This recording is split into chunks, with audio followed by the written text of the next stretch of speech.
سلام بچه ها، امروز روز آخر تو آمستردام. الان خونه رو خالی کردیم.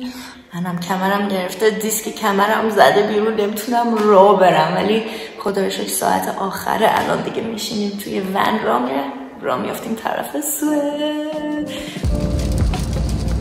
خدافظ آمستردام، تا دیداری بعد.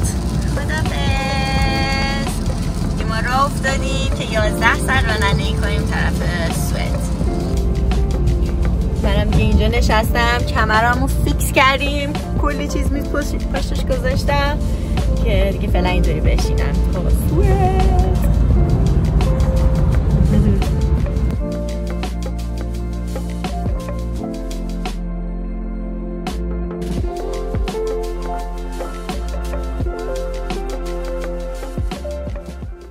یک ماه بعد.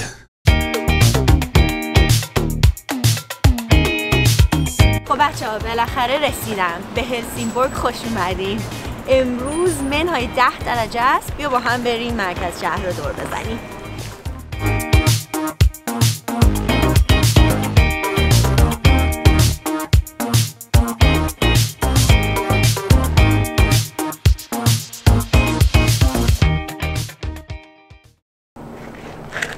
خب بچه ها، من فردا هستم.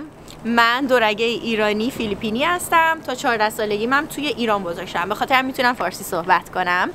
از 14 سالگی به بعد مهاجرت کردیم اروپا. 20 خورده سال توی هلند زندگی کردم. بعدش 2.5 سال آمریکا بودم. از آمریکا که برگشتم دیگه نمیخواستم هلند باشم. الان مهاجرت کردم سوئد، به خاطر همین توی هلسینگبورگ هستم. هلسینگبورگ هم به خاطر اینکه مادر و پدر و برادرم اینجا زندگی میکنن. بریم با هم دور بزنیم. خب الان یه مشکل داریم. من اصلا کجام؟ اینجا کجاست؟ اون یکیه. وای بالاخره پیدا کردم. سوک ای بابا، من جیسون هستم. من برادر فردام. منم تو سوئد زندگی میکنم.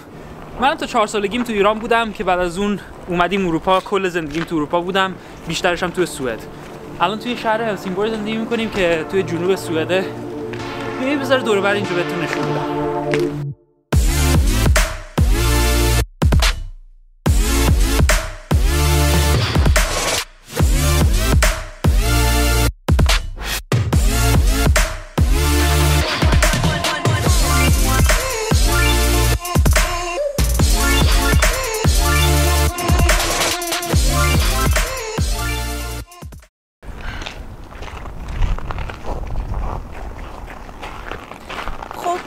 مهاجرت کردن به سوئد یعنی چی؟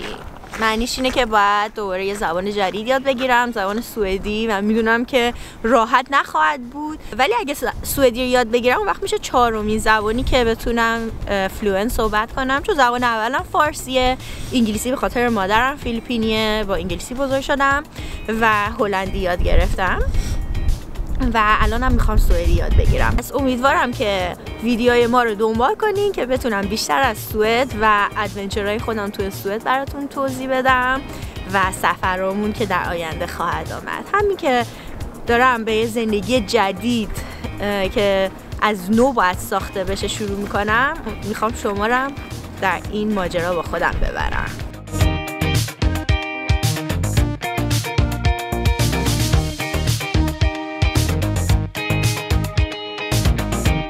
امیدوارم از این ویدیو ما خوشتون اومده باشه که اینطوری بیشتر بتونین با هم آشنا بشین، که شما ما رو بهتر بشناسین. و اگه خوشتون اومد لطفاً به چنل ما سابسکرایب کنین و زنگوله رو بزنین که ما بتونیم ویدیوهای بیشتری براتون درست کنیم. ما رو ساپورت کنین.